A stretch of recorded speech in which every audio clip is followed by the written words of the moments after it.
The Bible never once says the word masturbation. Not in Genesis, not in Leviticus, not in Paul's letters.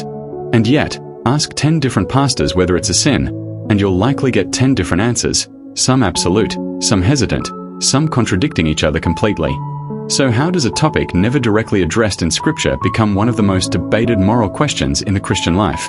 Welcome to Mystery to Meaning, where we take the questions faith rarely says out loud and walk through them honestly instead of around them. This is one of those questions. To understand why this debate even exists, you have to understand how ancient readers thought about the body. In the world of the Old Testament, sexuality wasn't just personal, it was covenantal. Bound up with marriage, procreation, and the survival of a family line in a culture where children meant security, inheritance, and continuation of a name. Every law about sex in the Torah exists inside that framework, which is exactly why this specific question creates such confusion. It simply doesn't fit neatly into a category ancient Israel was writing laws about. Most defenders of the "it's a sin" position don't point to a direct command. They point to a story. Genesis 38, a man named Onan, told to father a child with his brother's widow, and instead, Scripture says he spilled his seed on the ground rather than complete the act.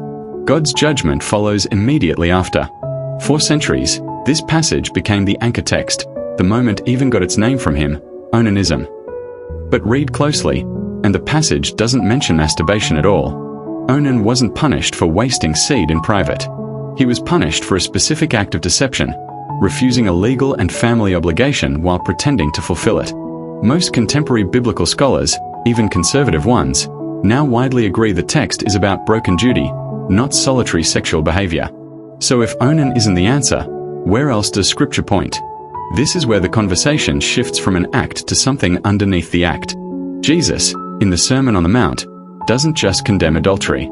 He goes further, warning that looking at another person with lust has already crossed a moral line in the heart.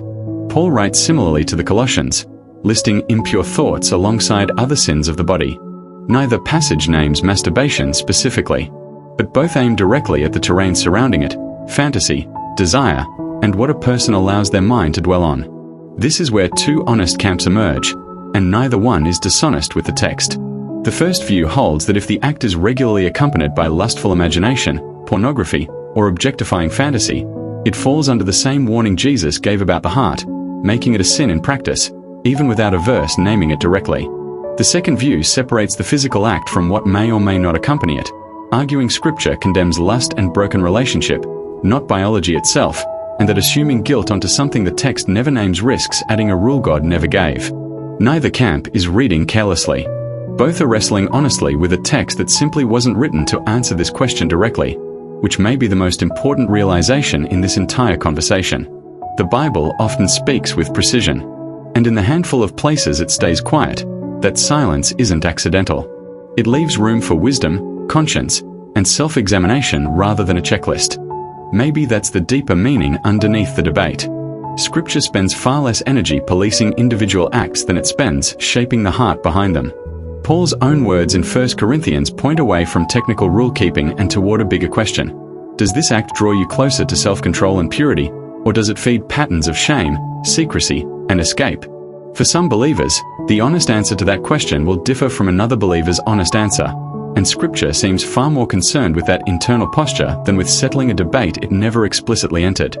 Thank you for walking through this with me.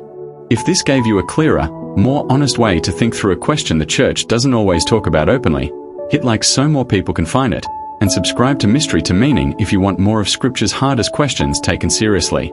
I'd love to know, do you think Scripture's silence here is intentional, or just something later generations had to work out on their own? Tell me in the comments. Until next time, keep seeking the mystery and discover the meaning.